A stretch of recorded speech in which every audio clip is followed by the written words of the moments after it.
제가 오늘 발표하게 될 부분은 여기 5단원의 2, 3, 4 챕터입니다.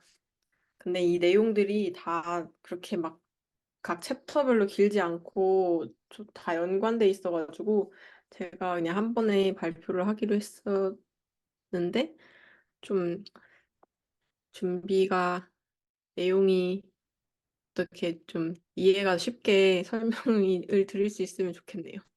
일단은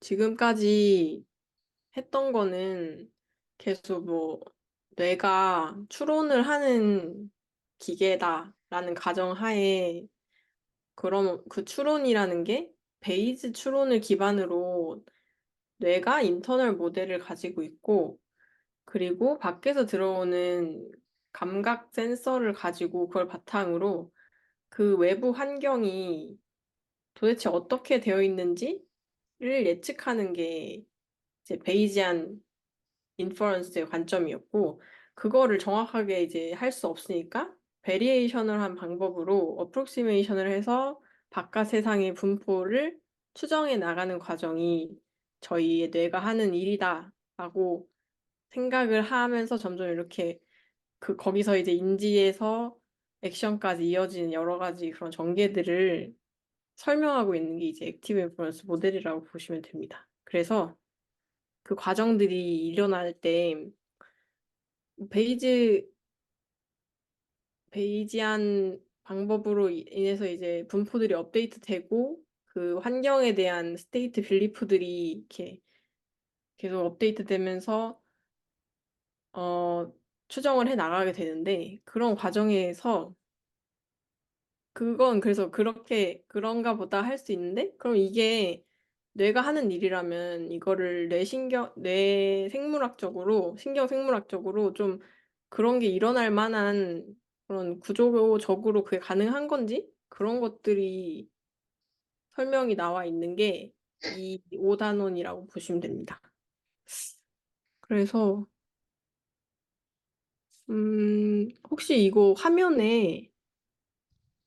전체 화면으로 보여지시나요? 네, 네, 그렇습니다. 전체 화면으로 보여요. 네. 네, 알겠습니다.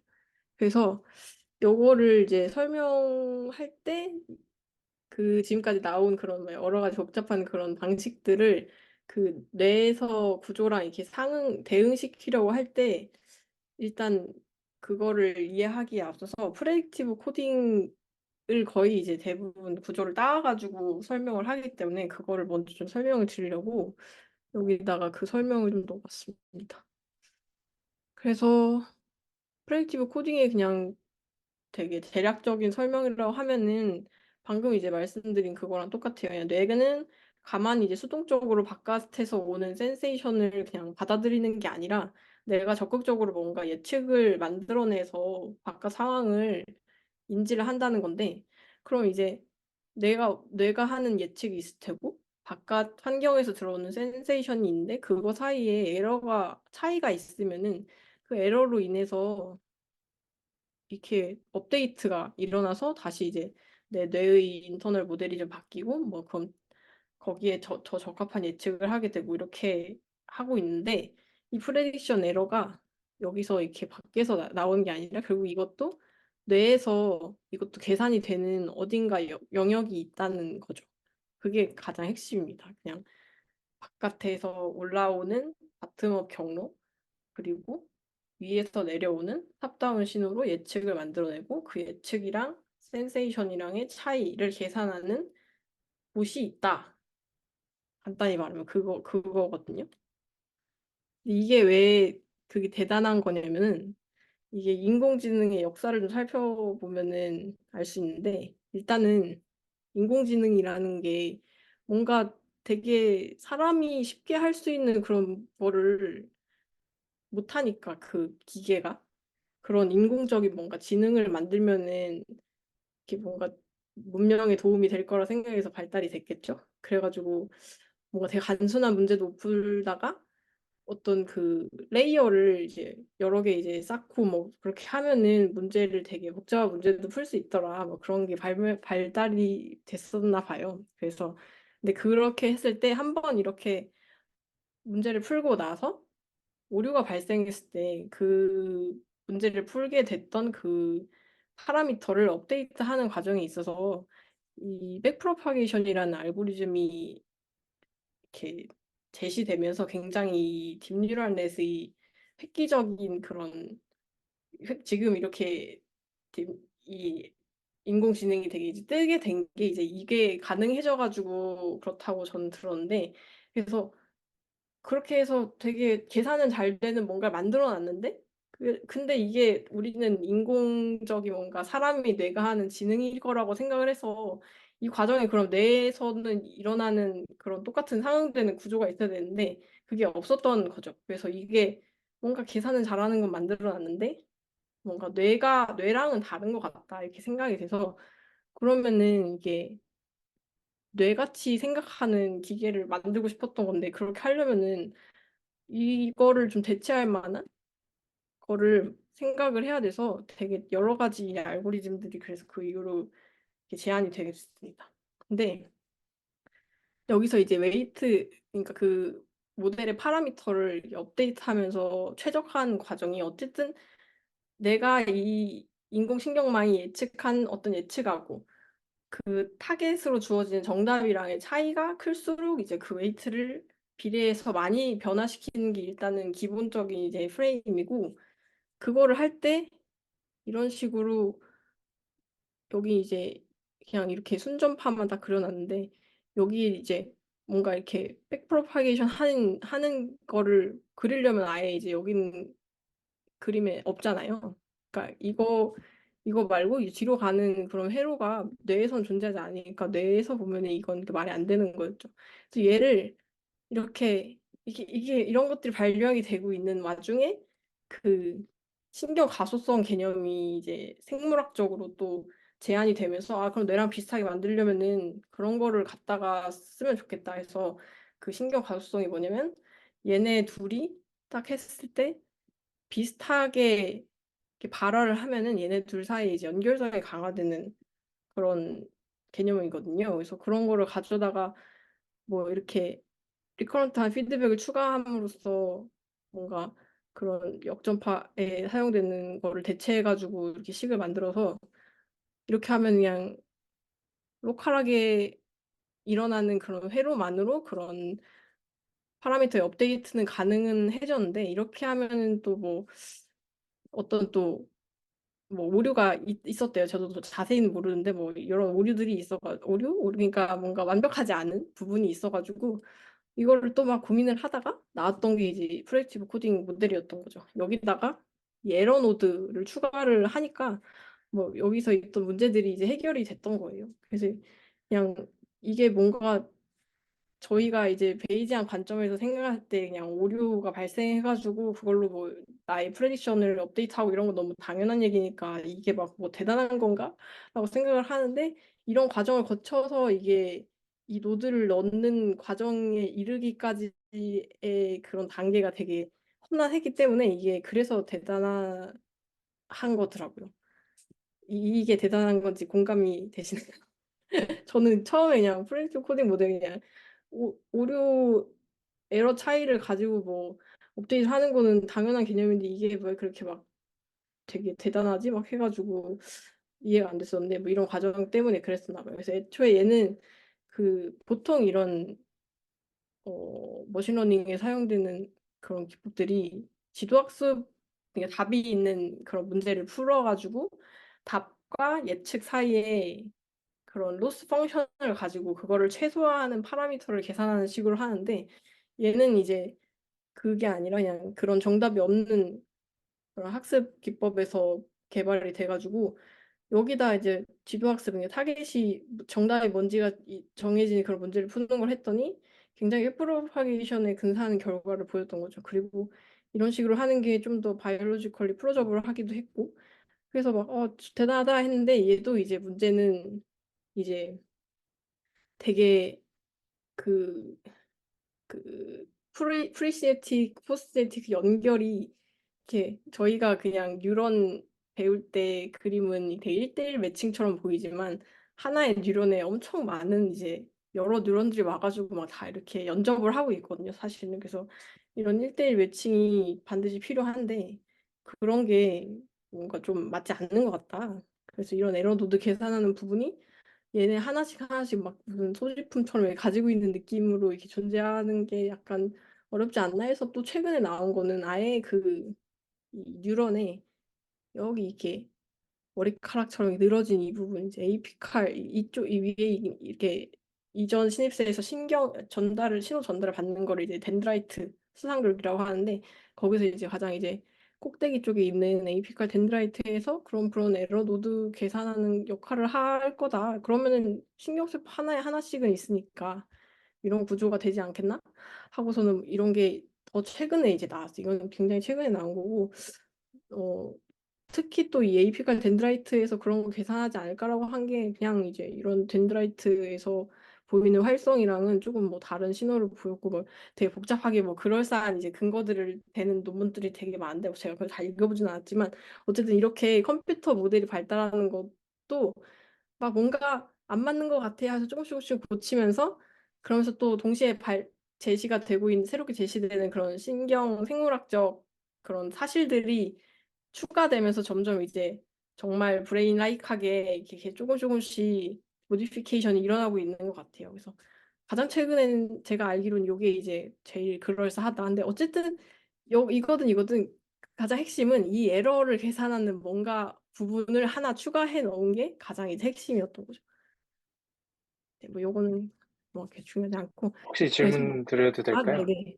네, 저도 저 보가트 교수님 논문을 옛날에 한번 읽어서 이 부분들을 쭉 읽은 적이 있었던 것 같아요. 그래서 사실 저도 지금 사실은 인공지능 쪽 연구하다가 이제 이론신경과학을 좀 관심 갖고 보던 입장이다 보니까 사실 저도 이제 AI나 로보틱스 관점에서 보게 되면은 사실 얻어가고 싶은 부분들이 몇 가지가 있는데, 한 가지가 사실은 그 백프로퍼게이션 알고리즘이라고 하는 인공지능에서 많이 쓰는 학습법이 사실 우리 두뇌에는 없다는 거잖아요. 그래서 뭐 TD 러닝 같이 아까 두 번째 있던 애들도 뭔가 템포럴 디퍼런스를 가지고 템포럴 디퍼런스 가지고 모델링을 하는 건데 여기서도 2.2에서 그 헤비언 러닝과 뭔가 모순되는 것 같은 그런 텀들이 나온다는 거죠. 저도 기억이 너무 옛날에 이거 읽어가지고, 네, 나중에 그거는 기억은 나는데, 네네, 이게 이게 네, 뭐냐면은 결국에는 이 웨이트 체인지가 네, 에러에 비례하게 이제 발생을 한다고 했잖아요. 그래서 네네, 그 타겟 값이랑 이게 이제 가장 아웃풋 레이어의 활성인데 그것의 차이를 이제 곱해주는 거죠. 음, 그냥 여기선 이제 에러를 따로 계산을 한 건데 음, 요게 그냥 여기에 이제 식에 들어갔을 뿐이에요. 그래서 얘를 음, 이제 전개해서 하면서 얘를 설명한 게 그 웨이트 체인지의 변화가 두 단계로 일어나는데 이게 이게 그냥 이제 프레딕션이 이렇게 순전파로 이렇게 일어나는 동안의 웨이트 체인지 음, 그리고 이게 타겟이 주어진 후에 일어나는 웨이트 체인지다 이렇게 하면서 이거는 이제 타겟이랑 얘의 차이만큼 일어나는 체인지이기 때문에 헤비한인데 얘는 그렇지 않고 특히 이제 프레딕션 하는 동안에는 음, 이 가속성이 이제 변하면 안 되고 이게 학습이 다 끝난 다음에 이제 파라미터를 업데이트 해야 되는 거니까 네, 그래서 그냥 여기서는 이게 다 동시에 이렇게 사실 계산이 되는데 원래는 두 단계여야 음, 되고 그렇기 때문에 그런 타겟이 주어진 시점에 대한 그런 컨트롤 시그널이 추가로 필요하기 때문에 그런 게 또 있으려면 어쨌든 뭔가 이걸 피하려고 해서 하나 음, 만들었더니 걔를 그럼 또 주는 신호는 뇌에서 어디서 주는 거야 하고 이제 음, 뭔가 그런 모순이 생긴 것 때문에 그게 이제 한계점이었던 거였습니다. 음, 음, 알겠습니다.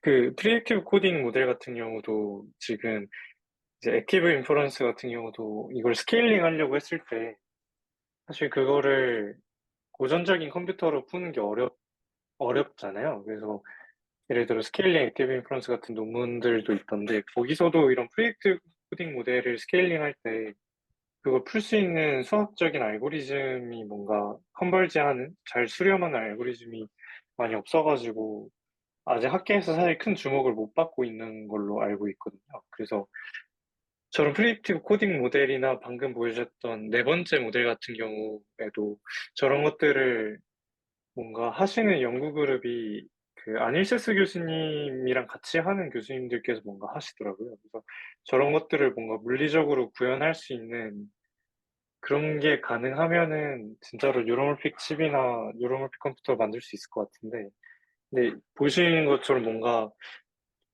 네, 저기 에러 텀들이나 아니면 업데이트 이퀘이션 자체가 약간 명확히 구분이 안 되는 경우가 있는 것 같아서 네, 재밌는 것 같습니다. 근데 이런 것들을 정말 어디서 연구하는지도 사실 그렇게 명확하지도 않고 이거를 알고리즘 수준에서만 연구하는지 하드웨어 수준까지 연구를 하는지도 명확하지가 않아서 좀 찾아보면 재밌을 것 같네요.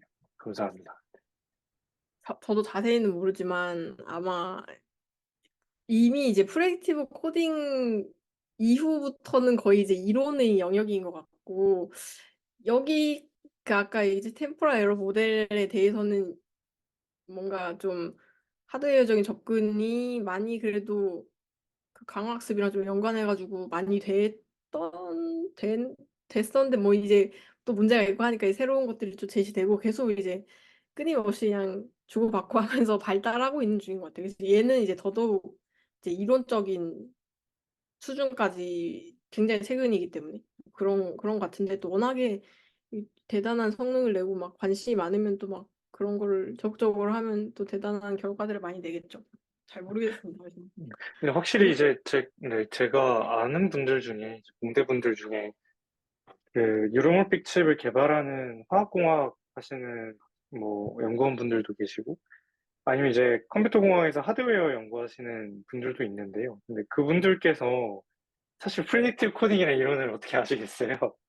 그렇죠. 근데 실제 유로몰픽 칩을 만들려고 할 때 저는 사실 이 이론을 알아야 된다고 생각을 하는데 이게 확실히 조금 차이가 있는 것 같더라고요. 그래서 이 이론들이 뭔가 우리나라에서는 제가 찾아보고 알아봤을 때는 이론 신경과학의 이론이나 이런 모델들을 뭔가 적극적으로 써서 유로올림픽 칩을 개발하는 연구실은 그렇게 많지 않더라고요.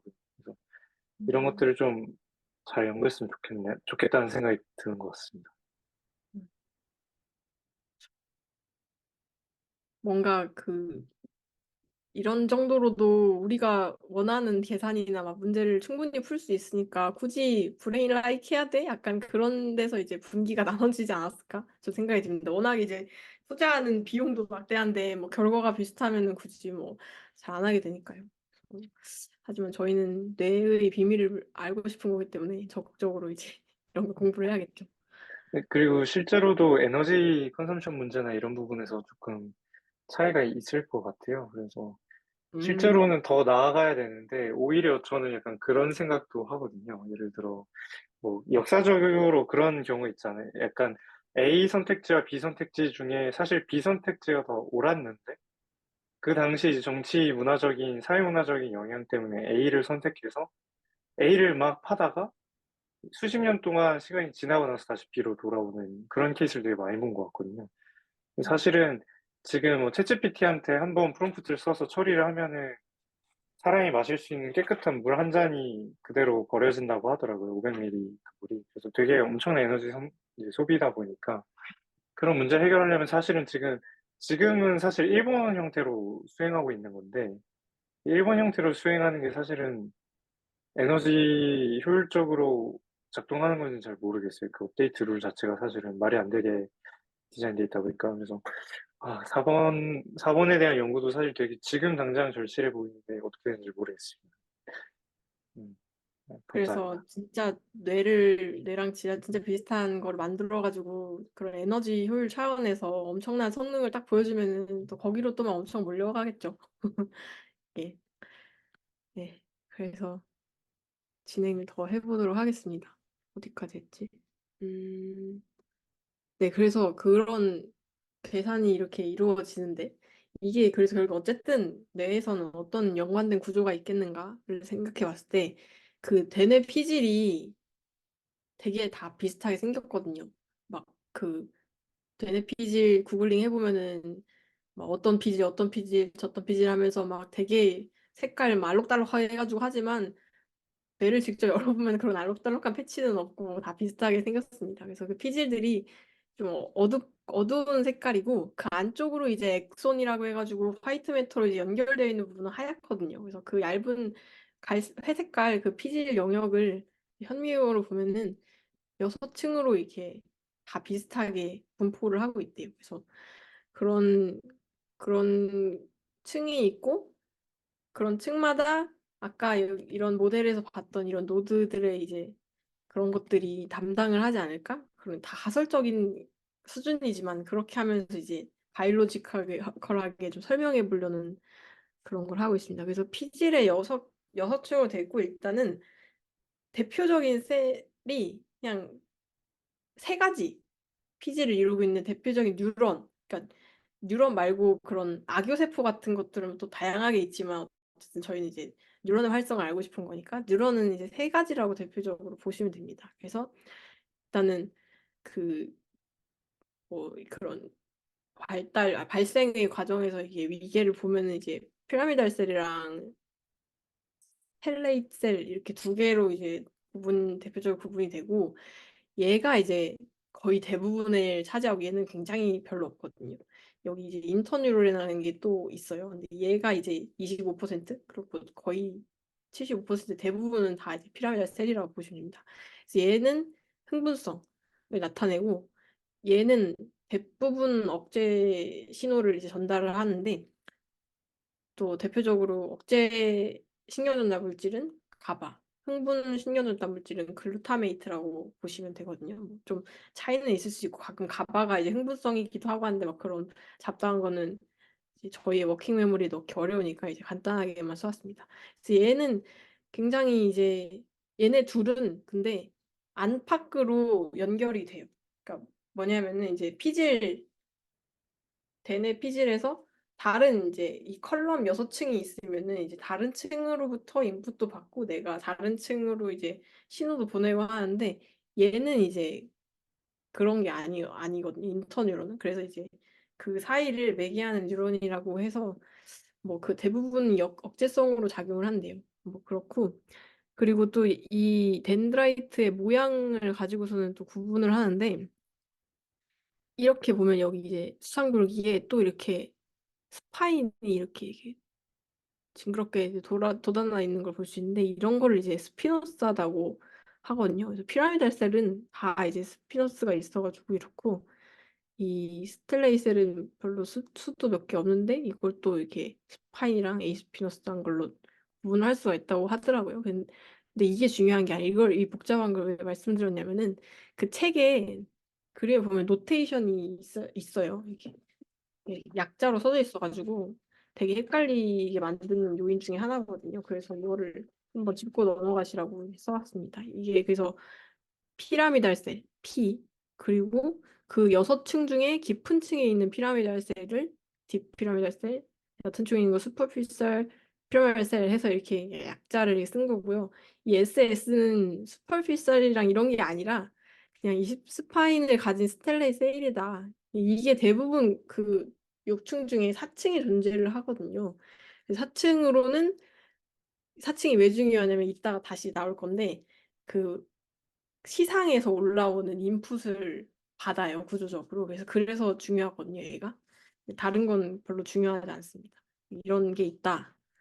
그래서 이 그림에 나오는 이 알파벳들이 그런 것들을 뜻한다. 그래서 이렇게 6층으로 돼 있는데 뭐 자세히 살펴보면은 1층 같은 경우에는 그냥 이 팥뿌리 머리카락들이 이렇게 있는 거고 핵은 없어요. 아 뭐 아예 없진 않고 아주 슬팔싸게 있는데 막 이렇게 중요한 건 아닌 거죠. 그래서 이렇게 있고 중요한 거는 아까 그 4층에 그 여긴 그림엔 없는데 이 SS 스파인이 한 스텔레이셀 걔가 있는데 이렇게 프라이머리 셀라무스로부터 인풋을 받는다. 이게 중요한 겁니다.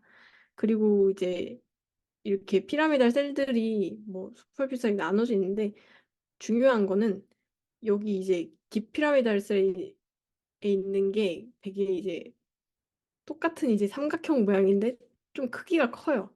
그래서 스몰 여기서는 이제 스몰한 것들이 스몰 미디엄 사이즈들이 있다. 여기서 이제 라지한 사이즈들의 이제 피라미달 셀이 나오는데 걔네가 왜 크냐면은 바깥으로 이제 긴 엑손을 보내서 연결을 이루어야 되기 때문에 핵 모양이 큰 거예요. 그래서 특히 5층에는 굉장히 이제 라지를 넘어서 자이언트한 그 셀이 있거든요. 그래서 걔는 이제 이름을 따로 배츠 셀이라고 해가지고 그 책에도 나오는데 그거는 굉장히 긴 엑손을 스파이널 코드, 척추까지 이렇게 보내가지고 운동에 직접적인 영향을 미치고 그런 셀이 분포를 하고 있습니다. 그래서 이런 세포들이 있고 그래서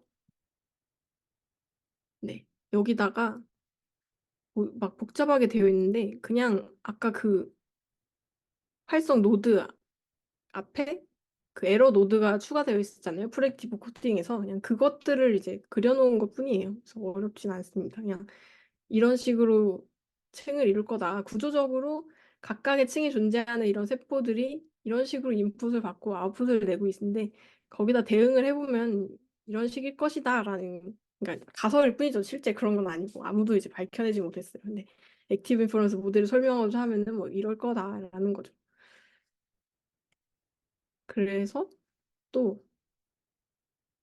또 중요한 게, 음, 이렇게 한 층에 있는 거는 이제 인트린직하게 한 컬럼 내부에 이제 연결인 건데, 이것들이 저희 피질이 이제 피질에 이제 여러 영역들이 있잖아요. 거기서도 이제 그 하이라키를 이뤄요. 그냥 1차 시각에 대해서 말씀을 드리면 1차 시각 피질, 2차 시각 피질 하면서 내가 본 시각 정보에 대해서 어떤 뭔가 좀 더 고의적인 그런 개념이나 이런 것들 형성하는 것들을 그런 계층을 이루잖아요. 그래서 그런 영역이 있겠죠.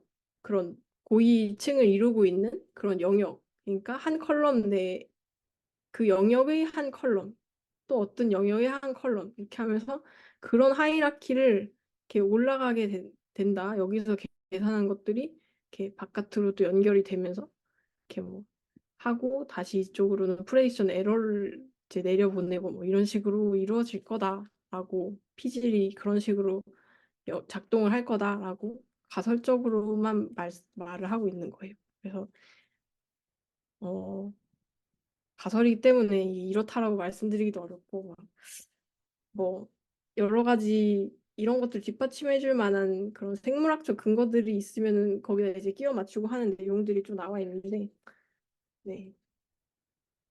이게 혹시 질문 있으신가요? 제가 저도, 질문 하나만, 네, 먼저 하십시오. 말씀하세요. 네, 그러면 먼저 좀 질문을 드리겠습니다. 제가 모르는 게 많으니까. 그 교과서 읽다가 88페이지 마지막쯤에 어센딩 메시지가 디센딩 네, 메시지보다 더 하이어 프리퀀시가 측정된다라는 문장이 있던데 네. 이게 어떤 의미인지가 88페이지 완전 마지막이거든요. 아, 잠시만요. 어세, 네, 어센딩 메시지가 켜고 있어서 화면 공유할까요? 아, 아니요, 괜찮습니까? 다른 분들 다 혹시 책 가지고 계시죠? 공유해도 괜찮을 것 같은데. 네, 저 책이 있어서 저 말씀하신 게 어딘지는 확인을 했는데, 음,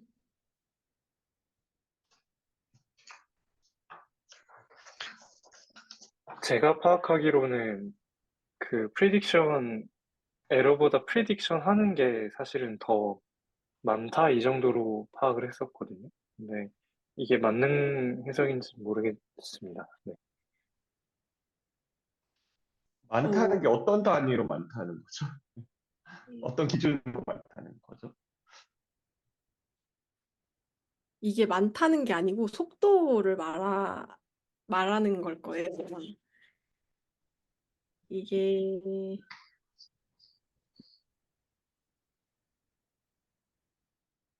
혹시 보이세요? 네. 이게,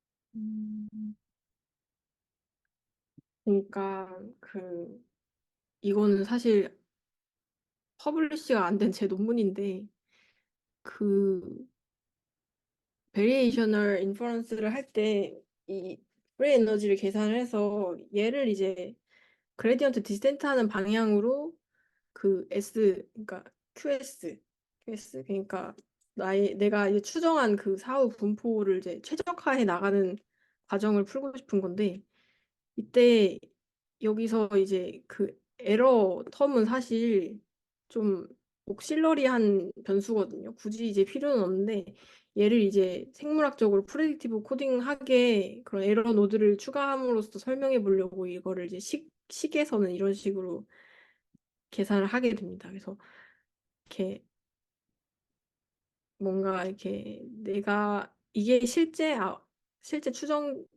계산되는 이제 그 사후 물어보시면은 이거랑 내가 추정한 거랑의 차이를 에러라고 두고 이 에러가 결국에는 이 S에 대해서 이 F의 그레디언트거든요.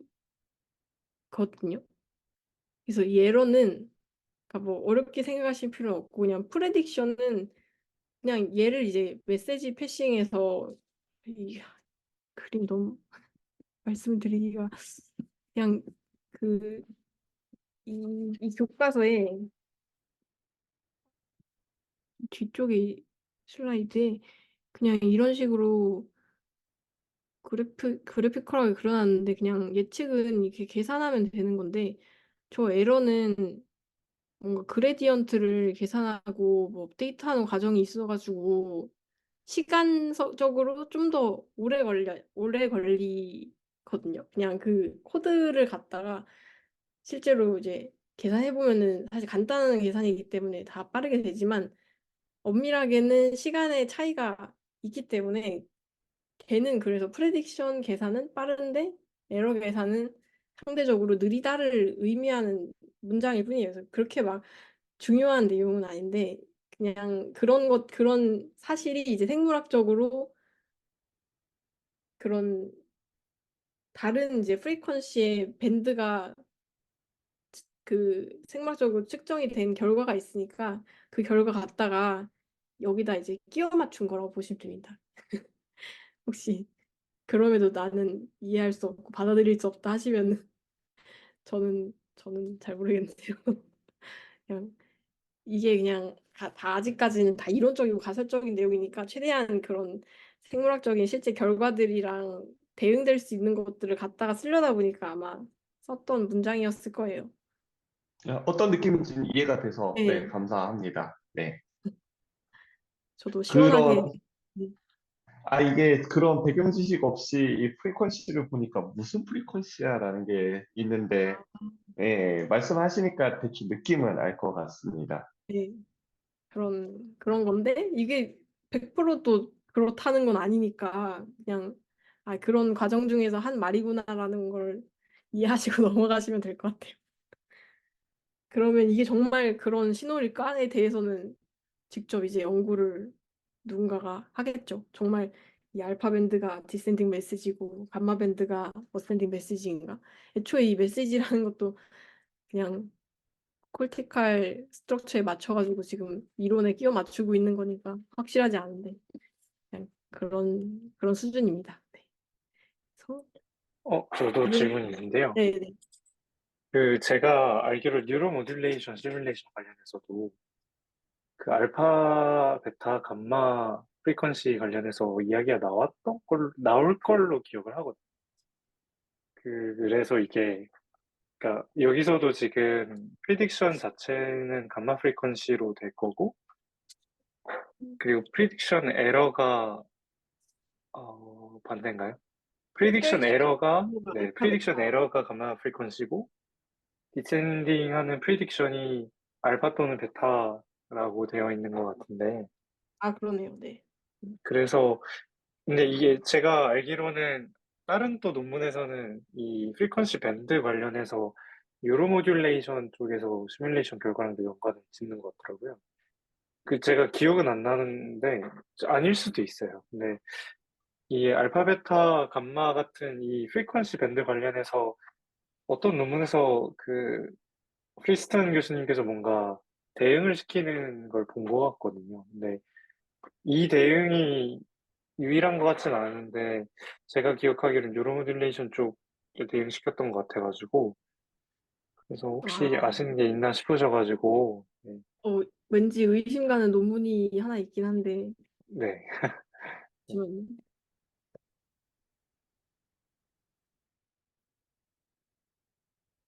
그럼 좀 찾아봐야 될 것 같고, 네, 이제 이 말씀하신 논문인지 모르겠는데, 그 네, 논문에서도 사실 뭐 이런 알파, 베타, 감마 밴드 그 프리퀀시도 그냥 뇌파에서 측정되는 그냥 하나의 매트릭이거든요. 그게 정확히 뭐를 의미하는지도 사실 잘 모르는데, 뭐 그냥 그 뇌파를 측정하고선 각각의 이제 프리퀀시에 따른 그런 밴드들에서 어떤 뭔가 임상적인 차이가 있고 하니까 그냥 그런 것들을 어떤 연관성을 가지고 있지 않을까? 그런 가정에서부터 이제 연구가 되는 것들이라서 사실 아마 그 논문에서도 그래서 왠지 모르겠지만 뭐 알파 밴드에서는 뭐가 뭐 이치했더라 뭐 시뮬레이션 했더니 뭐 그런 내용이었던 것 같은데 정확히 네, 모르겠어요. 그래서 네. 네, 아, 감사합니다. 질문이 뭐였죠? 그래서 네, 네, 저도 그냥 이거 봤을 때 알파, 베타, 감마 밴드라고는 하는데 이게 그런 프리퀀시 밴드 관련해서 엮여 있는 부분들이 또 다른 데 있는 것 같아가지고 혹시 음, 아시는 게 있으신지 여기서만 이렇게 이런 것들 위주로만 엮어서 좀 제안하고 있는 건지 궁금해서 여쭤봤습니다. 뭐 제가 아는 수준에서는 그런 프리퀀시 밴드 자체도 각각이 다 어떤 음, 뇌의 활성 때문에 발생하는 건지도 불확실하고 그냥 표현형적으로만 비교하는 데 사용하는 것 같다고 말씀드릴 수 있을 것 같습니다. 네, 아닐 수도 감사합니다. 있겠지만. 아니, 네. 예를 들어 뭐 그런 얘기를 봤던 것 같아요. 최근에 명상 관련된 논문을 어쩌다 보게 됐는데, 거기서 그, 안테리어 인슐라 그쪽에서 이제 V 엔테리어 인슐라랑 D 엔테리어 인슐라에서 뭐, 한쪽이 활성화되면 뭐, 감마 프리퀀시가 생기고, 한쪽이 또 하면은 뭐, 베타 프리퀀시 이런 게 생기더라, 뭐, 이런 경향성에 대한 거여가지고, 그런 것도 조금 관련이 있나 싶기도 하고, 네. 어쨌든, 네. 네, 잘 파악했습니다. 감사합니다. 관련이 있을 수 있겠네요. 여기서 칼 프리슨 교수님한테 그런 거를 근거로 하나 가져드리면 좋아하실 것 같은데. 네, 아무튼 그렇습니다. 저 그래요. 질문한 김에 조금만 네네. 5.2가 일단 제일 중요하게 이해를 해야 될 것 같긴 하더라고요. 여기서 기반으로 좀 네. 넘어가는 것 같아서 질문 하나만 조금만 더 드려볼게요. 네네. 그 89페이지 마지막 밑에서 세 번째 줄 보면 In 네. contrast to predictive coding 해가지고 predictive coding이랑 메시지 패스트랑 비교해서 설명하는 게 있는데 네. 네, 그 predictive coding이랑 비교해서 메시지 패스트는 그 에러보다는 expectation의 믹스처다. 뭐 약간 이런 표현이 있는데 네. 그게 어떤 걸 의미하는지 정확히 이해가 안 돼서요. 와, 근데 진짜 여기 보이실지 모르겠는데 보이시나요? 전혀 안 안 보입니다. 보이시죠? 전혀 안 진짜 보여요. 배경을 근데 똑같은 부분에다가 물음표를 쳐냈거든요. 이게 뭔 소리지? 해가지고 아, 텍스처. 제가 파악하기로는 아까 이제 프리딕티브 코딩 스타일에서는 업데이팅 이퀘이션이 정해져 있었잖아요. 그래서 사실은 디터미니스틱하게 랜덤 베리어블이라고 보기보다는 실제 들어온 인풋 밸류라고 보는 것 같다고 좀 파악을 했거든요. 근데 여기서 말하는 거는 이제 베이지한 메시지 패싱 패러다임에서 이야기를 하고 있고, 빌리프 프로포게이션 알고리즘이나 베레이셔널 메시지 패싱 알고리즘을 다루고 있다 보니까 하나하나의 실제 그 세포들을 확률 변수로 사실 생각하고 있다고 보여져요. 근데 이제 초기의 인공지능 모델들도 그렇고, 아까 다영님께서 초기에 설명해 주셨던 그 휘팅튼 교수님, 그 보가츠 교수님 논문들에서도 실제로 그 베리어블을 랜덤 베리어블로 다루지 않고 실제 밸류로 다룬 것 같거든요. 근데 물론 이제 거기에 어떤 것들이 들어올지에 대해서 이제 그러니까 베이즈 정리를 넣으면은 랜덤 베리어블 기반의 메시 패싱 알고리즘이 될 것 같은데 여기선 그런 얘기를 했다고 좀 파악을 했었거든요. 그래서 그냥 믹스처가 아니라 어떤 특정 X라는 밸류가 들어오고 그 업데이팅 룰들에 따라서 업데이팅 이케이션을 주고 그냥 바꾸는 것들을 프리딕티브 코딩 스타일 아키텍처라고 생각을 했는데 메시지 패싱 그 아키텍처에서는 랜덤 베리어블로 뒀기 때문에 프라이어나 라이클리후드 모델 그리고 그 포스테리어 같은 빌리프들의 어쨌든 익스펙테이션 믹스처나 뭐 이런 것들을 쓴다고 저는 파악을 했거든요. 그래서 이게 그 여기서 에러 같은 경우도 이제 그 챕터 4에서 설명했던 그 메시지 패싱 알고리즘에서 익스펙테이션 형태로 나오는 그런 것들의 이제 내용들을 담고 있는 걸로 좀 이해를 했던 것 같습니다. 그래서 그런 차이가 있지 않나 이렇게 저는 생각을 했고요. 아마 다영님께서 좀 더 잘 설명해 주실 것 같습니다. 근데 정말 죄송한데 도현님 설명 중에 이해가 하나도 안 돼요. 아, 아, 네, 그렇군요. 네, 어떤, 그래서 네, 제가 좀 아, 보충을 드리면은 이거 그래서 제가 그 물음표를 이제 적고 나서 그때는 처음 공부할 때 그냥 넘어갔었던 거고 이제 논문 쓰려고 자세히 공부하면서 조금만 이 말을 좀 이해했었거든요. 그래서 이게 뭐냐면은 이런 식으로 또 똑같은 말 또 반복이긴 하는데 이제 프리 에너지가 이렇게 계산이 돼서 이렇게 계산이 되는 게 이런 식으로 믹스처 오브 익스펙테이션을 저는 이런 그 내가 가지고 있는 그런 그 제너러티브 모델의 변수들의 이제 곱과 합들로 이제 계산이 되니까 계산을 한 거라고 생각을 했고 이게 사실 별로 그게 필요하지 않은 부수적인 변수라고 말씀을 주셨잖아요. 근데 프레딕티브 코딩에서는 그 아까 한 노드로 이게 지정해가지고 이제 되게 그러니까 소위 말하면 되게 핵심적인 그 노드로 이게 지정해서 나와 있는데 얘는 그 이 에러를 그렇게 막 그 핵심적이라고 보지 않는다고 보시면 돼요. 부수적인 거예요. 계산하면서 이 차이가 결국엔 계산되는 F를 그레디언트 디센트로 줄이게 되는데 그레디언트 디센트를 하려면은 얘에 대한 이제 이 그러니까 그 스테이트의 확률로 미분한 값이거든요. 이게 결국 이거거든요. 이게 넘어가는 게 이해가 되시나요? 얘를 이 식을 S에 대해서 미분하면은 이게 돼요. 네, 거기까지는, 네. 네. 돼서 이거를 결국에는 얘가 계속 이제 F가 이렇게 이터레이션을 반복하면서 그 그레디언트 쪽으로 내려가면서 이제 최소화를 시킬 거잖아요. 그때의 S 값이 내가 최종적으로 인지한 포스테리어 분포가 되는 건데 그 그게 결국에는 이게 수렴을 하는 끝에 이 F의 그레디언트 0이 되거든요. 이해되셨죠? 수렴하면 네, 기울긴 네. 0이에요. 에러가 0이 되는 거죠. 이 기울긴 에러 아, 네. 0이 되는 거. 그러니까 나는 F를 줄이려고 한 건데 그러니까 프레딕티브 코딩에서는 아까 쉐어에서는 이게 0이 된다고 했잖아요.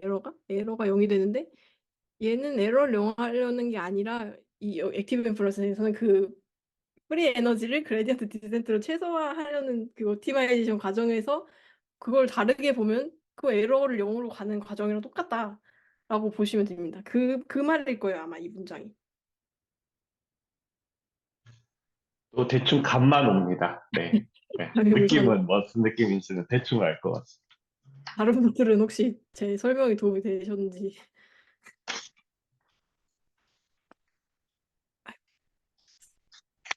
질문할 김에 여기서 하나만 말한, 더, 네, 네, 아, 말씀하세요. 그냥 간단, expectation이라고 하는 게 그러면 사실은, 그러니까 에러랑 expectation이 여기서 약간 대비해서 놨잖아요. 그럼 네. expectation의 정의가 그냥 간단하게 어떻게 되는지 여쭤봐도 될까요? 이게 저는 단순히 prediction의 연장선으로 생각을 했던 것 같은데, expectation의 정의요. 그거를 지금 PPT 보이시죠? 네. 그냥 제 생각은 이 S의 추정값이라고 생각했거든요. 스테이트의 사분포의 추정값? 그거를 여기 이 문장에서 말하는 expectation일 거라고 생각을 했습니다. 얘의 계산은 이런 식으로 좀 이상하네. 뭔가 이 문장을 너무 이제 직역하려니까 좀 어려운 것 같은데 감만 그런데 잡으시면 될 아까 것 같아요. 설명으로 네, 감 잡은 네. 것 같아요. 그러니까 프레딕티브 감사합니다. 코딩은 에러 노드를 넣는 게 핵심이라고 했잖아요. 피드포월드 음, 모델에서 이제 발전하면서 에러가 핵심인데 근데 얘도 에러는 중요하지만 얘의 음, 목적은 에러를 줄이려는 게 아니라 어쨌든 우리는 프리 프리에너지. 에너지를 줄이는 하나의 음, 원리로서 가는데 그 과정이 결국 에러를 0으로 가는 거랑 똑같다. 그거를 보여주는 겁니다. 만약에 이렇게 되면은 여기서 설명 안 했지만 아까 그 프랙티브 코딩 모델의 한계였던 뭐 1대1 에러 노드의 대응도 뭐 필요 없을 수 있고 뭐 나는 에러 노드를 직접 계산하는 영역이 뭐 여기서는 이렇게 딱 어떤 영역처럼 이렇게 표시가 되어 있지만 사실 그것도 사실 필요 없습니다. 그냥 얘네들이 이게 오고 가는 와중에 그냥 어디선가 계산이 되겠지. 계산 될 필요도 없고 얘가 중요한 게 아니고 나는 어쨌든 프리 에너지라는 거를 최소한 과정인 거야라고 보시면 됩니다. 아, 말씀을 제대로 쓰는지 모르겠는데. 네. 정말 느낌적인 느낌은 대충 오는 것 같긴 합니다. 네. 감을 잡으시면 셨으면 좋겠습니다. 네. 그래서 그래서 마지막으로 질문 하나만 더 네네. 할게요. 정말 네. 마지막인데요, 네. 진짜. 그 90페이지 위에서 두 번째 줄인데요. 네. 예, 이 메시지 패싱이 그 폴리시의 컨디션된 익스펙테이션과 언더 폴리시한 에버리지 익스펙테이션을 구별하다. 뭐 이런 이야기가 있는데, 뭔 말인지 모르겠어요. 아, 아, 이거는 음, 이거는 뭐냐면요.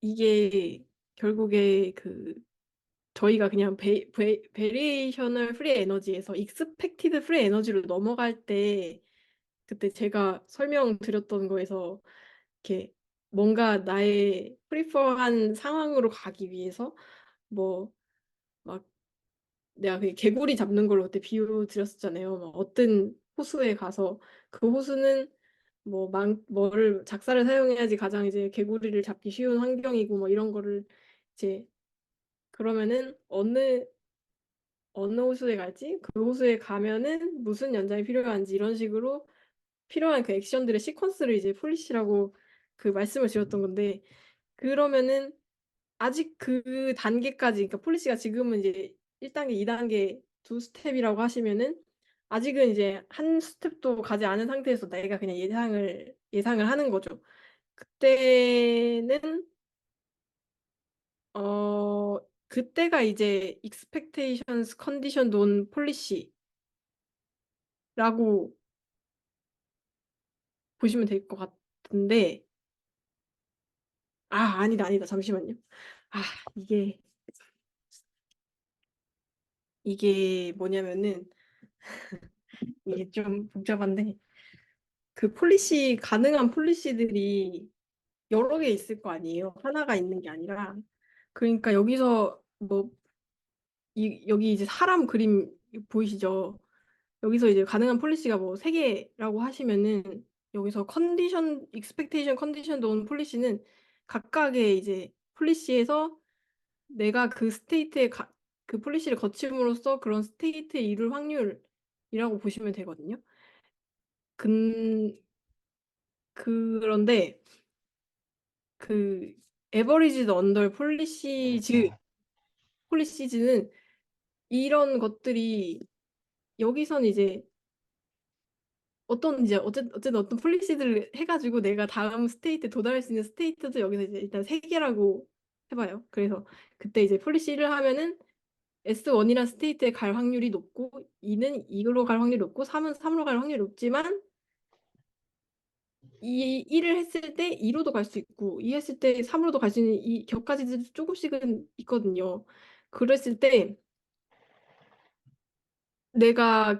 그리고 이때 중요한 거는 이 각각의 폴리시들을 할 확률도 있습니다.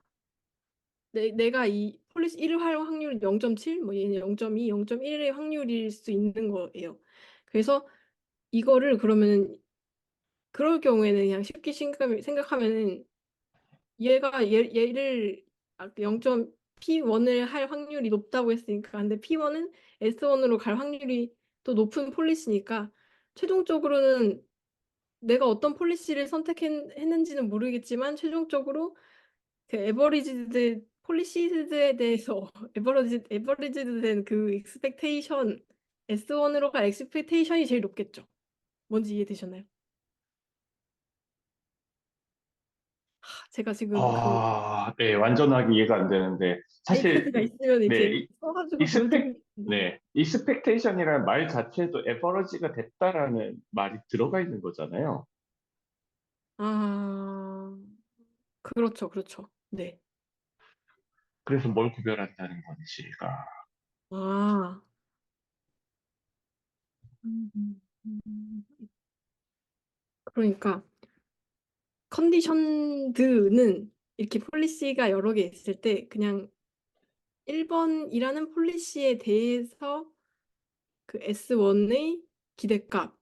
근데 아까 이 폴리시 1 하면은 2로도 갈 수 있었으니까 이거에 대한 기대값도 계산이 되는 거예요. 여기다 그림은 안 그렸지만 뭐 아주 미세한 양으로 3으로도 갈 수 있을 테니까 그 폴리시 1이라는 거를 했을 때에 그 도달하는 스테이트에 S3도 어느 정도 이제 차지를 하고 있겠죠. 그걸 다 더하면은 1이겠지만 결국 계산이 되는 거는 기대값이거든요.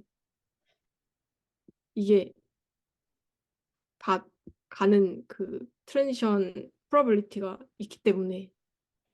근데 폴리시들에 대해서 다 에버리지 된 것도 계산이 되겠죠. 그래서 expectation conditioned on a policy는 각각 폴리시에 대해서 각각 스테이트들에 대해서 계산이 되겠지만 averaged under polices는 각각의 스테이트에 대해서 하나의 값만 최종적으로 계산이 되겠습니다. 이해되셨나요? 솔직히 저는 좀 안 됐습니다. 다른 분들 좀 이해됐으면 넘어가도 될 것 같습니다. 이해되셨나요, 여러분? 이해시켜드리고 싶은데. 예.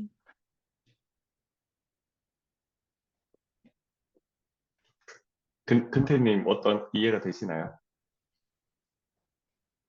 제가 생각한 이해가 맞는지 아닌지가 확실치가 않아서 사실.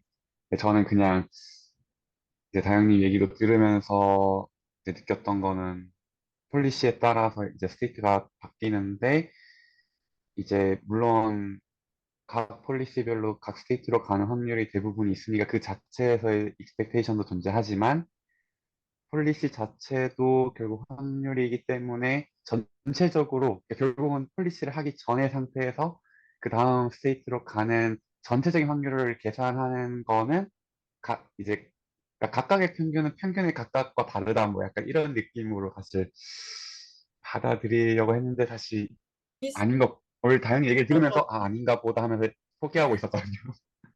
거의 비슷한 것 같아요. 그렇게 이해하시면 될 것 같아요. 근데 근태님의 말을 따르면 이제 비선형적이다라는 뜻이 되는 거잖아요. 그렇죠. 뭐 그런 비전이 부분이 네. 넌리니얼이라는 그 내용도 사실 이 책에 있었는데 지금 우리가 논하고 있는 이 부분에서는 따로 언급했던 게 아니어서 넌리니얼리티랑 같은 말인지 사실 저도 확신은 없습니다. 저는 이제 근태님의 말을 이해하기로는 평균의 기대값과 기대값의 평균은 다르다. 이 아, 말이었던 것 같아서 맞나요?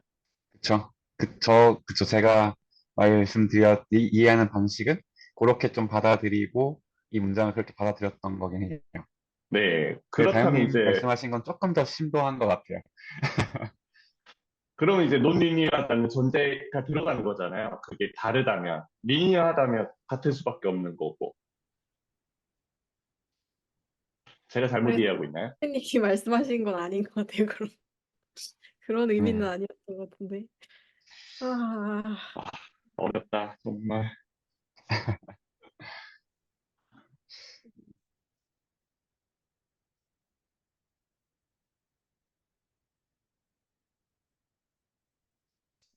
아, 뭔가 expectation condition on a policy라고 하는 거는 사실 저희가 일반적으로 생각하는 평균으로 생각하면 안 될 것 같기는 해요. 그러면. 그렇죠. 그건 아니에요. 진짜 평균이 아니라. 네. 근데 저는 이제 그걸 평균이라고 네. 생각했을 때 이제 넌리니어리 비선형적인 걸로 이해하면 되지 않을까 생각했던 건데 아, 애초에 평균 자체가 아니었던 게 아닐까 싶더라고요. 다양히 설명 들으면서. 근데 조금은 직관적으로 그런 와닿는 생각을 개념, 그러니까 네, 했는데 와닿진 않았네. 이게 결국에는 제가 이제 추정하려는 사후 분포 값을 가우시안 분포라고 가정했을 때 sufficient statistic이 가우시안에서 뮤랑 시그마잖아요. 그 뮤를 의미하는 거라고 보시면 되거든요. 그러니까 뮤 사실 평균이니까 평균이긴 하죠. 예, 예. 아, 이제 켜졌구나. 아, 뭐가 다른다는 거지. 지금 못 따라가고 있긴 합니다. 그러니까 도즈 에버러지드 언더 폴리시즈와 컨디션, 그니까 폴리시의 컨디션된 익스펙테이션이 다르다는데, 그래서 네. 뭐가 다르다는 거지? 예, 음, 예. 아, 음, 아니, 어려우면 그냥 그러면, 넘어가도 될 것 같고요. 네, 그러면은요, 이거는 그냥 네,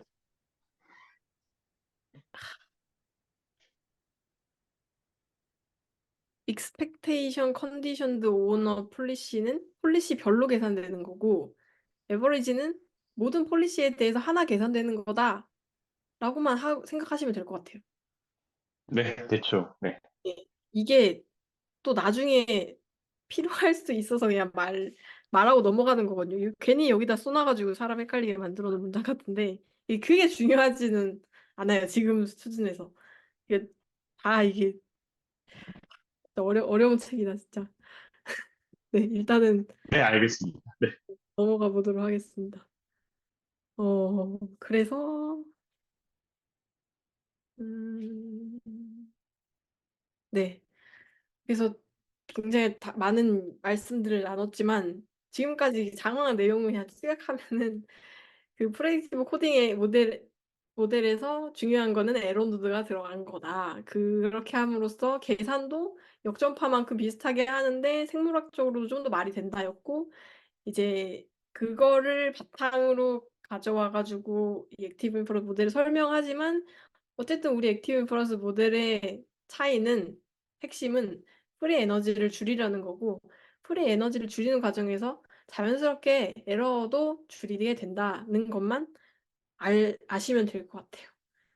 그리고 그런 구조들이 뭐 6층으로 된 피질에서 뭐 아마 일어날 거다 뭐 라는 게 핵심인 것 같습니다.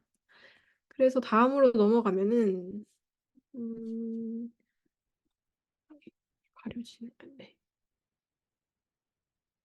아까 이제 이 모터 얘기는 왜 하는 거냐면은 프레딕티브 코딩의 그 에러에 관련해 가지고 차이점을 이렇게 하나 언급했는데 우리가 더 이제 중요한 것은 우리는 액션까지 지각의 개념으로 설명하기 때문이다. 그래서 우리는 더 발전된 프레딕티브 코딩보다 더 발전된 그런 모델이다라는 걸 설명하려고 여기다 모터 커맨드 끼워 넣은 거거든요.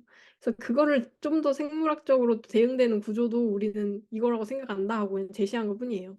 아까 5층에 있는 피라미달 생체 중에 좀 뚱뚱한 애를 배치셀이라고 했잖아요. 그래서 여기서 이제 만들어진 예측이 내려가서 내 고유 감각으로부터 오는 그런 센서리 인풋과의 에러가 발생하고 그 에러를 최소화하면서 그런 에러가 이제 나의 머슬 액티비티를 일으켜서 내 행동이 일어나는 거다 하면서 그냥 행동, 지각 모두 이 액션의 일환이다라는 거를 그냥 설명하고 있을 뿐입니다. 그러니까 정말 이 셀이 얘를 코딩하고 이럴 건지는 모르죠.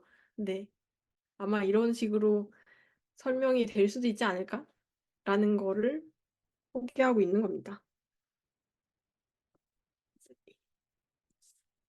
그래서 여기서 이제 설명하면서 사실 저도 이 부분이 좀 잘 이해가 안 됐었긴 했었는데, 어, 이게 뭐 제가 이제 제 몸으로 들어오는 그런 감각들이 그냥 고스란히 이제 똑같은 감각이 아니라 제가 거기다 얼마나 신경을 기울이고 거기 그 감각이 얼마나 이 계산 과정에 있어서 중요한지가 어떤 가중치가 붙거든요.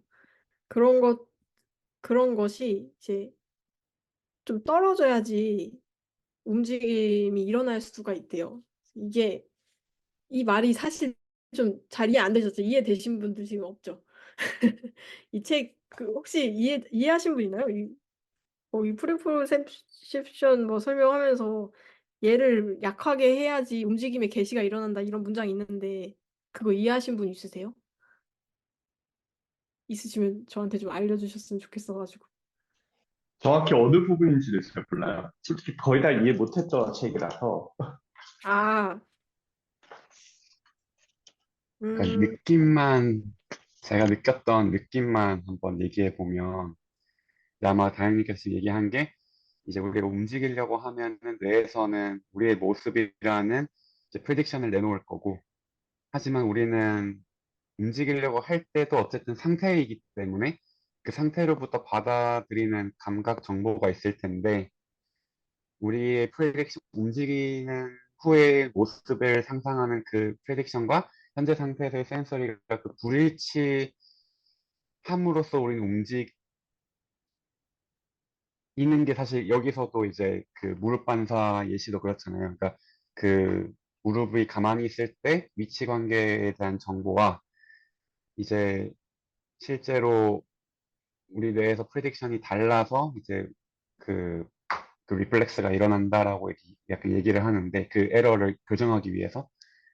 근데 제가 이제 이해했을 때는 그러면은 센서리 정보가 어쨌든 결국은 참값이 돼서 그 에러를 줄이는 방향으로 우리가 움직인다는 거는 결국 센서리를 향해서 움직이는 건데 우리가 의지를 가지고 움직이는 거는 그 센서리의 정보와 되게 역행해서 방향이 바뀌는 거잖아요.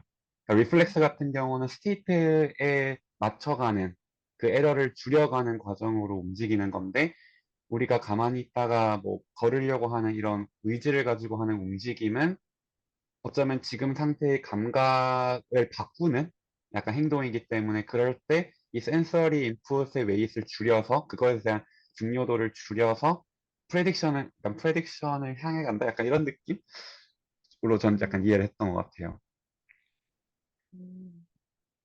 이 뒤에서 그, 사카딕 서프레션이라는 얘기도 나오는데 이 사카드라고 하는 게 눈이 갑자기 움직이는 걸 얘기를 하는 거고 실제로 우리가 가만히 멍 때리고 있다가 뭔가 빛이 보이거나 뭔가 움직이는 물체가 보이면 눈이 움직이는 건 되게 본능이고 그건 어쩌면 자연스러운 센서리 인풋에 대한 우리의 리플렉스 같은 건데 그래도 선생님께서 그 뭐 주변에 뭐가 나타나도 나를 계속 보고 있어라고 하면 우린 그렇게 할 수 있잖아요. 그럴 때는 이제 주변에 그런 그러니까 어텐션이 아니라 주변에 그런 정보가 들어왔을 때 리플렉스를 억누르고 한 곳만 그래도 보는 그런 사카릭 서프레션이 어쩌면 이제 그런 약간 그러니까 그렇게 비슷한 맥락으로 저는 받아들였던 것 같아요.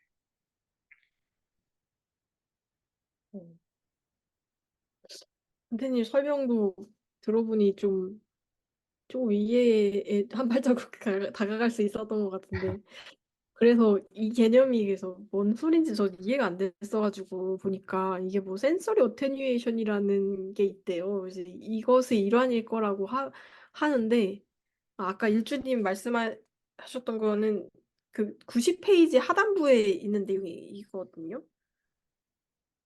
혹시 찾아보셨으면 거기 나온 내용인데 아무튼 이 센서리 애티뉴에이션이라는 걸로 그래서 예시로 나오는 게 사카딕 서프레션이 예시로 나오면서 이게 눈이 움직이는 동안에는 그 시각 정보가 시신경을 통과하지 않게 막는 거라고 하더라고요. 안 그랬으면 눈이 막 이렇게 책 읽을 때 눈이 움직임으로 인해서 마치 그 카메라 이렇게 조금씩 흔들 때마다 엄청 멀미나는 그런 상이 잡히는 것처럼 보일 텐데 우리가 눈을 움직이는 동안에도 이제 계속 고정된 사물을 볼 수 있는 것처럼 그런 개념이라고는 하더라고요. 그냥 그렇게 설명이 나오니까 좀, 아, 그런 거구나 하고 전 넘어갔는데, 음, 약간 이거 관련해서 되게 재밌는 임상적인 그러니까 에피소드는 아니고 그냥 상식 같은 건데, 저희가 그 코끼리 코 돌면은 막 어지럽잖아요.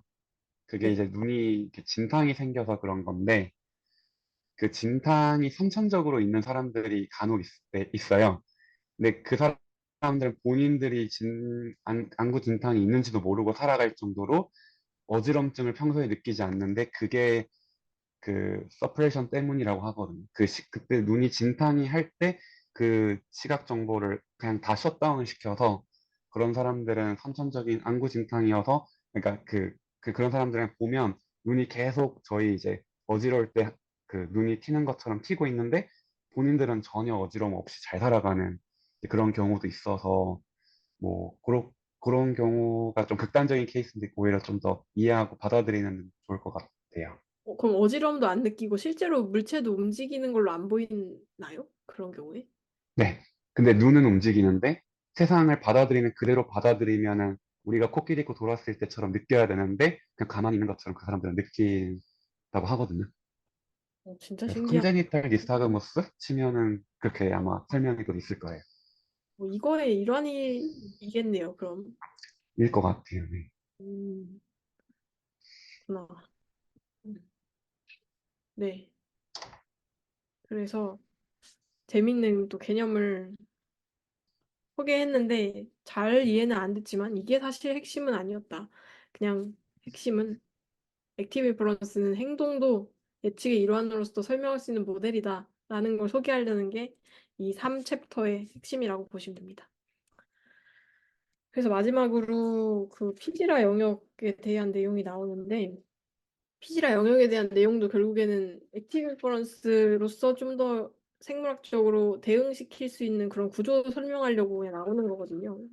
근데 신경해부랑 좀 익숙하지 않은 분들은 헷갈릴 수 있을 것 같아가지고 좀 중요한 구조 몇 가지에 대해서 이제 정리를 해왔거든요. 사실 탈라무스 저도 뭐 신경해부학을 배우긴 했지만 이렇게 이번 기회에 공부해보지 않고서는 자세히 알고 있지는 않았었는데 막 이 그림을 보시면은 일단은 그 시상 탈라무스는 이렇게 가운데 이렇게 박혀 있는 이렇게 동그란 두 쌍의 그 구조라고 보시면 되고 굉장히 이제 여러 가지 이제 뭐 핵으로 구분이 해놨는데 이게 그런 이름을 이렇게 달달 외우실 필요도 없고 중요하지 않아요. 여기서 중요한 거는 이거였는데 그 살라무스도 위계를 나눌 수가 있어요. 프라이머리 이 책에 보시면 그림에 프라이머리 살라무스랑 세컨더리 살라무스라고 나오거든요. 그래서 이것도 뭔가 하고 찾아봤는데 구글링 해도 잘 안 나와요. 프라이머리 살라무스, 세컨더리 살라무스에 대해서. 근데 그 개념이 하이 올더 살라무스랑 퍼스트 올더 살라무스라는 개념을 처음에 어떤 사람이 제시를 했거든요. 그 시상이 6가지 감각 중에 후각 빼고 모든 감각이 처음 이제 거쳐서 피질로 그 감각을 전달하는 이제 첫 번째 패스인 그런 관문인 건데 거, 거기로 이제 첫 번째 감각이 그냥 들어오는 그 부분들은 퍼스트 오더. 근데 이게 또 재밌는 게 처음부터 시상의 어떤 부분은 하이 오더고 퍼스트 오더로 태어나는 게 아니라 인풋이 많이 들어오면은 이 하이 오더로 발현을 하지 못하고 이렇게 퍼스트 오더 살라무스가 된다고 하더라고요. 뭐 그런 건 여담이긴 한데 아무튼 그렇게 감각이 들어오는 게 살라무스를 퍼스트 오더 프라이머리 살라무스라고 하고 얘가 이게 들어와서 피질로는 아까 그 스파이니 스텔레이 셀이 분포하고 있다는 4층으로 인풋을 보내줘요. 그리고 5, 6층은 반대로 이제 살라무스로 아웃풋을 보내주거든요. 근데 여기서 일단 6층을 한번 보시면은 6층으로는 하이 홀더만 인풋을 받아요. 이 초록 색깔 선인데 여기는 없죠. 그래서 이 5층 아니 5층? 아 6층? 아 5층인데? 잠깐만 5층이죠. 이 아니다. 아 여기 5층. 5층으로부터 인풋을 받는 살라무스를 저희가 세컨더리 하이홀더 살라무스라고 합니다. 이거 두 개의 구분은 5층으로부터 이너베이션이 있냐 없냐로 구분을 해요. 그리고 이 6층 같은 경우에는 둘 다로 이제 인풋을 내보냈는데 여기서 재밌는 거는 살라무스로 흥분성 연결을 보내거든요. 근데 그 여기 그림에 보시면은 이게 R이라고 나와 있는 레티큘러 뉴클레우스가 있어요. 그게 이제 시상을 이렇게 얇은 막처럼 이렇게 감싸고 있는 구조인데 살라믹 레티큘러 뉴클레우스 TRN이라고 하는 여기를 또 거치는 경로를 상호 보완적으로 내요. 그럼 여기서는 살라무스로 이니비토리한 그 아웃풋을 보내거든요. 그래서 익사이테토리한 거랑 이니비토리한 게 굉장히 상호 보완적으로 이렇게 구조를 형성하고 있는 게 되게 재밌는 것입니다. 그런 구조를 이루고 있다. 살라무스는. 뭐 이런 핵이 중요한 게 아니고 그런 감각이 1차로 들어와서 들어온 감각은 아까 4층으로 가고 또 5층에서는 아까 내보낸다고 한 구조가 이렇게 가는데 그 중에서도 하이 올더로 가는 거는 5층에서 나오고 요거를 알고 계시면 됩니다. 그 다음에 두 번째로 중요한 구조물은 이제 베이잘 갱글리아인데 베이잘 갱글리아도 엄청 복잡해가지고 항상 대체 뭐지 막 하거든요. 여기 이제 뇌에서 살라무스를 가운데에다 두고 이렇게 양옆에 이렇게 위치를 하고 있는 이 보라 색깔 구조물을 베이잘 갱글리아라고 보시면 돼서 대부분의 베이잘 갱글리아는 이제 선조체라고 보시면 됩니다. 그래서 이 스트레아텀은 등 쪽이랑 이 벤트랄 쪽으로 구분을 할 수가 있는데 이 등 쪽에 있는 거는 여기 위에 있는 여기를 이제 코데이트 여기 이게 뚱뚱한 부분을 푸타멘 이 벤트랄 쪽에 있는 거를 뉴클레우스 아쿠문스라고 해가지고 저희가 또 여기 저희 뇌에서 도파민을 분비하는 도파민 뉴런을 가지고 있는 영역이 대표적으로 두 개 있거든요. substantia nigra의 콤팩트한 부분에서 나오는 도파민은 돌자 스트리아툼으로 가고 VT 벤트로테그멘탈 에리아에서 나오는 거는 뉴클레스 어컴베스로 들어간다라고 보시면 되는데 이게 왜 그렇게 이렇게 사실 딱딱 구분이 되어 있는 영역이라기보다는 이렇게 다 하나의 뭔가 이렇게 덩어리인데 이게 이 벤트랄 쪽에 있느냐 도자 쪽에 있느냐 이 미드브레인을 단면 잘라보면은 VTA랑 SNC가 이런 식으로 좀 더 VTA가 벤트랄 쪽에 위치를 하고 있거든요. 그러다 보니까 벤트랄 쪽으로에 있는 뉴클레스 어컴베스랑 많이 이렇게 연결이 되어 있어요. 그리고 마찬가지로 이 베이잘 갱글리아랑 또 콜텍스도 연결들을 많이 이루고 있는데 그 연결이 대체로 이제 벤트랄 쪽에 있는 피질로부터 또 이쪽으로 이제 연결이 되고 돌자 쪽에 있는 데는 또 얘네들로 가고 이렇게 보시면 됩니다.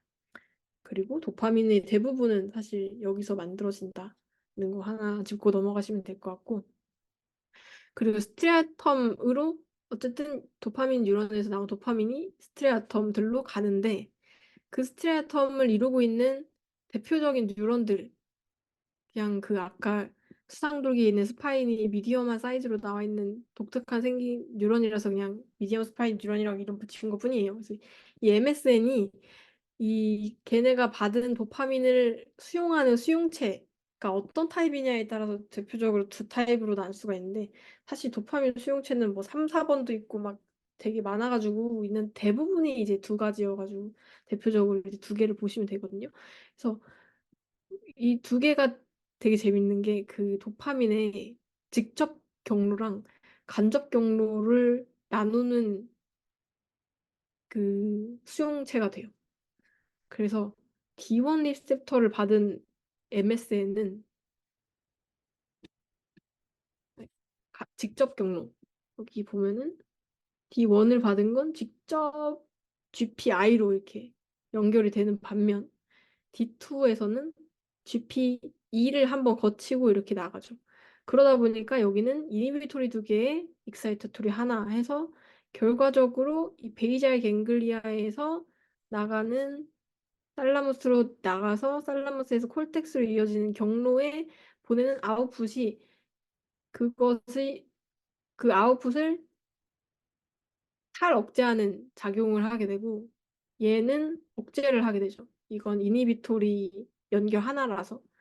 근데 베이잘 갱글리아는 기본적으로 살라무스에서 콜텍스로 뭔가 이렇게 가는 신호가 억제, 뭔가 움직이게 하는 신호를 억제하는 거기 때문에 이 경로로 가게 되면은 뭔가를 하지 않게 되고 직접 경로로 가게 되면은 하게 되는 거라고 보시면 됩니다. 네. 여기까지 혹시 신경해보하게 질문 있으신가요?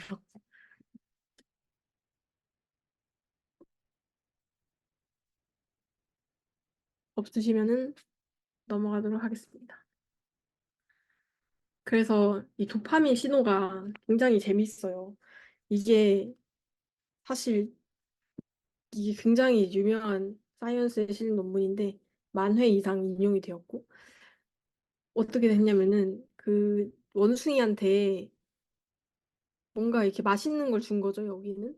그러니까 언컨디션드한 큐를 준 거예요. 맛있는 거는 조건이 필요 없이 반응을 할 수 있는 거니까. 그러니까 그런 맛있는 리월드가 주어졌을 때 그 도파민 뉴런에다가 그 전극을 꽂고 개의 활성을 측정해 본 건데 그때 이제 반응을 한 거죠. 근데 얘를 주기 전에 어떤 그냥 종소리 같은 걸 들려준 컨디션드 큐를 컨디션하게 조건화를 한 거죠. 그렇게 계속 이제 자극을 하다 보니까 여기서는 안 뜨는데 그 큐에서는 이제 자극에 반응을 하는 그런 거를 그런 걸 보였던 거예요. 그래서 여기서는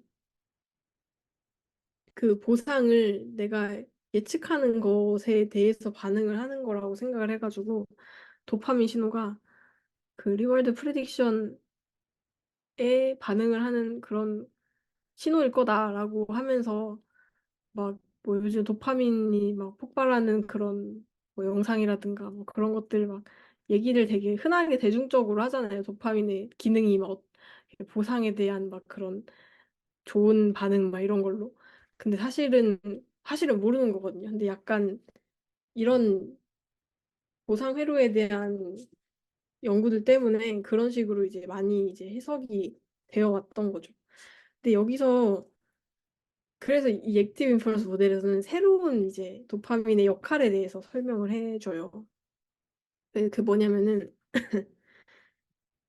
여기 이제 서브스탄셜 다이그람 팔스 컴팩터에서 아까 75%의 도파민이 나온다고 했잖아요. 이게 결국에는 그 스트레아텀으로 인다이렉트하게 가는 거, 다이렉트하게 가는 거 두 개가 이어져서 이제 그 패스웨이를 모듈레이션을 할 거라고 이제 생각을 하는 거죠, 여기서는.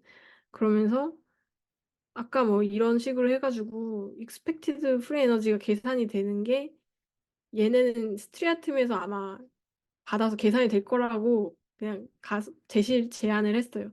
그래서 이게 여기서 이 expected free 에너지가 적은 액션을 소프트백스 함수를 통해 가지고 폴리시를 선택을 하게 되는데 여기 보시면은 이런 식으로 G 그 expected free 에너지에다가 소프트백스 함수 해가지고 폴리시가 이제 계산이 되게 되는데 여기다가 이제 저희의 이제 헤빗을 인코딩하는 E랑 뭐 이런 것들을 더하게 되고 더하고 곱하고 하거든요. 이게 이제 G에 이게 감마라는 값이 곱해지게 되는데 이 감마가 어 그러니까 그 모델에서는 그냥 그 폴리시들을 선택할 정확도거든요. 이게 어떻게 계산되는지 또 쭉 설명이 나오긴 하는데 그거 너무 복잡해가지고 지금 이해하실 필요는 없고 어쨌든 그냥 어떻게 계산이 된 그 익스펙티드 프리 에너지를 가지고 내가 어쨌든 액션을 셀렉션 할 건데 이거를 액션 셀렉션 할 때 얼마나 정확하게 믿을 수 있는가에 대한 값이라고 보시면 돼요. 그래서 그 값이 이렇게 높아지면은 값이 사실은 그 rate of change거든요. 그래서 값의 변화, 그러니까 이게 프리시전 검은색으로 나와 있는 이 프리시전이고 그 값의 변화가 이 감마 값이어가지고 이 감마 값이 여기에 곱해져서 이게 결정이 되는데 음 그때 이게 변화가 없으면은 그냥 토닉한 도파민이 나올 거라고 가정을 하면서 토닉한 도파민에 의해서 이에 담겨 있는 폴리시를 갖다가 그러니까 이 헤빗에 의해서 그 액션이 이루어질 거라고 설명을 하는데 이 헤빗 같은 경우에는 내가 이제 가장 되게 습관적으로 최적화된 그런 폴리시라고 보시면 되거든요. 그런 그 상황에 가장 적절한 내재된 그런 헤빗이라는 거는 사실 되게 어린 애들은 아직 그런 것들이 제대로 정립이 안 된 어린애들은 되게 막 가만히 있지 못하고 막 엄청 활발하게 움직이잖아요. 걔는 이제 그런 활발하게 움직이는 헤빗, 그러니까 아직 억제되지 않은 그런 상태라고 보시면 어른들은 그러면 안 되죠. 그래서 막 뭔가 그런 것들이 이런 헤빗으로 행동하는 것이 사실은 억제 그 토닉한 신호에 의해서 인다이렉트 패스웨이를 통해서 억제된 상태로 발현이 되는 거라고 설명을 합니다. 그거랑 여기서 얘랑은 도파민 신호, 아니, 그러니까 여기서 페이직 도파민 이 해서 다이렉트 패스웨이를 활성화함으로써 움직이는 거는 이쪽 방향이다. 이렇게 하는데 이해되셨나요, 혹시? 제가 설명을 잘못해가지고. 마지막에 베이직이 그러면 다이렉트고 토닉이 인다이렉트라고 말씀하신 건가요? 네, 그래서 자, 그 예. 책에 보시면은 제가 아까 말씀을 안 드렸는데 D1 리셉터는 도파민에 의해서 인핸스되고 D2 리셉터는 어테뉴에이트 된다는 문장이 나오거든요. 근데 사실 이거를 더 정확하게 말씀을 드리면은 그 여기서 말하는 도파민은 페이직 도파민이에요. 그게 그냥 사실 뭔가 뭐 이런 자극에 의해서 도파민 신호 액션 포텐셜이 발생해가지고 도파민을 빡 릴리즈하면 얘는 이제 페이직한 도파민이 나오는 거고 아닌 때도 다 이게 토닉하게 도파민은 나오고 있거든요. 그래서 그런 토닉한 도파민에는 D2 리셉터가 그냥 반응을 하고 그런 약한 수준에선 얘는 D1은 반응을 안 하고 있다가 이게 빡 나오면은 얘는 이제 활성화되는데 얘는 반면에 너무 세츄레이션 되면서 오히려 얘는 반응을 안 하는 거죠. 그래서 attenuated by basic 도파민. 평소에는 그냥 토닉 도파민에 반응하는 거는 indirect pathway라고 보시면 됩니다. 네. 그런 식으로 설명을 하면서 그 베이직 도파민의 역할이 그 내가 계산한 그 expected free energy에 의해서 액션을 취할 때 얼마나 더 정확하게 내가 프리퍼하는 그런 프리퍼드 아웃컴으로 근접할 수 있겠냐는 게 결국에는 그 익스펙티드 프리 에너지에 대한 프리시전이거든요. 그게 클수록 이 G에서 우세를 보인 액션은 폴리시를 선택을 하게 되는 거죠. 그래서 도파민의 역할을 그런 식으로 여기서는 설명을 합니다. 그러면서 이 모델로 짠 태스크에서 fMRI 찍어서 그 그 VTA랑 SNC 같이 도파민을 분비하는 영역의 활성하고 이 프리시전 값이랑 그 비교한 그런 연구를 냈거든요. 그래서 그랬더니 이 프리시전 값이 그런 영역의 활성이랑 대응되더라. 뭐 그런 거를 밝힌 연구도 프리스턴 그룹에서 낸 게 있습니다. 그래서 굉장히 그럴싸하게 도파민의 새로운 관점을 액티브 인퍼런스 모델에서 제시를 했고요. 그게 굉장히 흥미로워서 저도 그쪽으로 연구를 진행 중인데 혹시 제 발표 여기까지여가지고 이해 안 되시는 부분 질문 자유롭게 해주세요. 제가 어디까지 답변을 드릴 수 있을지 모르겠지만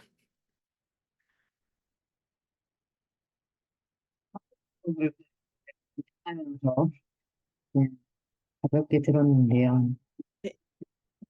아까 hierarchical generative 모델이 그 셀 레이어들에 있다 뭐 이런 것들을 써두신 걸 봤는데 지금 이런 생물학적인 백그라운드를 가지고 액티브 인퍼런스를 논의하는 쪽에서는 뭐 제너러티브 모델이 사실은 어느 정도 리전에 크게 걸쳐져 있고 뭐 뇌에 몇 개나 있고 뭐 아니 뭔가 이렇게 사실 저 6층 그 세포음악의 하나의 제너러티브 모델은 아니지 않을까 뭐 이런 그냥 상상하면서 그런데 뭔가 그런 논의가 있나요? 이거 어떻게 분절을 하는 뭐 영역별 분절이든 세포 뭐 이런 분절이든 영역별 분절이라기보다는 그 영역에서도 하이라키를 이루고 있기 때문에 그런 거를 제 생각에는 이게 이런 이론이 생물학적으로 밝혀지지 않는 원인으로 그걸 정확히 특정할 만한 모달리티가 없다는 게 일단은 저는 문제라고 생각하거든요.